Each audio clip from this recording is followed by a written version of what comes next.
দেখুন, গত 25 বছর যাবত বা 20-22 বছর যাবত উনি বাংলাদেশে আসেন, আমরাই ওনার সান্নিধ্যে গিয়েছি, আমি ওনার সান্নিধ্যে গেছি। এয়ারপোর্টে ওনাকে আনতে আমি প্রত্যেকবার গিয়েছি, আরো লোক ছিল, আমি প্রত্যেকবার গিয়েছি। ওনাকে কাছের থেকে দেখার আমার সুযোগ হয়েছে। আমি বিশ্বাস করি ওনার প্রথম সমস্যা হলো অহংকার, যেটা আল্লাহ তাআলার চাদর। ওনার অহংকার ওনাকে ধ্বংস করে দিচ্ছে, এটা হলো প্রথম সমস্যা। দ্বিতীয় সমস্যা হলো উনি ওনার বাবার উস্তাদের সাথে বেয়াদবি করেছেন। আমাদের একজন বুজুর্গ মারা গেছেন কিছুদিন আগে, ওনার সাথে উনি বেয়াদবি করেছেন। হাজী আব্দুল ওয়াহাব সাহেব, উনি আল্লাহওয়ালা ছিলেন। ওনাকে কবরে রাখার পর ওনার কবর থেকে অনেক সুগন্ধি আসছে, ওই মহৎ ব্যক্তির সাথে উনি বেয়াদবি করেছেন। উনি সারা বিশ্বের উলামায়ে কেরামকে খেপিয়েছেন এরকম কথা বলে যে মাদ্রাসায় পড়িয়ে যারা টাকা নেয়, মসজিদের ইমামতি করে যারা টাকা নেয়, তাদের উপার্জন বেশ্যা মহিলাদের চোখ খারাপ। নাউজুবিল্লাহ। তাইলে আপনি যে মাদ্রাসায় পয়সা দেন, মসজিদে টাকা দেন, আপনার কামাইটা বেশ্যাদের চেয়ে খারাপ কামাই।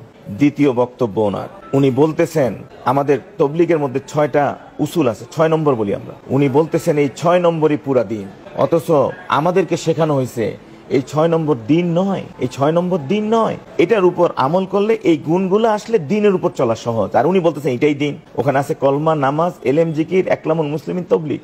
হজ কোথায় গেল? জাকাত কোথায় গেল? উনি বলতেছেন এটা দিন, এটা তো পুরা দিন নয়, এটার উপর চললে দিনের উপর চলা যাবে। উনি এরকম কথা বলতেছেন। উনি বলতেছেন হুজুরে পাক সাল্লাল্লাহু আলাইহি ওয়াসাল্লাম হযরত জয়নব রাদিয়াল্লাহু তাআলার সাথে যে বিয়ে করছেন, ওই বিয়েতে উনি রুটি খাওয়াইছেন, গোশত খাওয়াইছেন, কেন খেজুর খাওয়ান নাই? অন্যান্য বিয়েতে উনি খেজুর খাওয়াইছেন। উনি ওনার প্র্যাকটিস থেকে সরে গেছেন, এই জন্য কষ্ট আসে। তাহলে নবীর বিরুদ্ধে কথা বললো।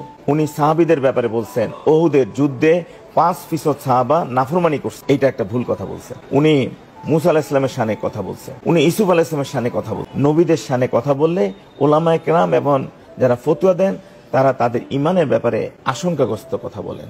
মুসা আলাইহিস সালামের শানে বলছেন মুসা আলাইহিস সালাম ইবাদতের জন্য আল্লাহর সান্নিধ্য লাভে বা এরকম কিছু ইবাদতের আকৃষ্ট হয়ে উনি ওনার কওমকে ছেড়ে তুর পাহাড়ে গেছেন, এই জন্য ওনার কওম মুরতাদ হয়ে গেছে, ইসলাম থেকে সরে গেছে। তার মানে ওনাকে ব্লেম দেওয়া হয়েছে, আসলে তো উনি আল্লাহর নির্দেশে গেছেন। উনি বলতেছেন কোরআনের অর্থ না বুঝে পড়লে কোনো লাভ নাই, অথচ আমরা জানি কোরআন বুঝে পড়ুক না বুঝে পড়ুক এক এক হরফে 10টা করে নিই।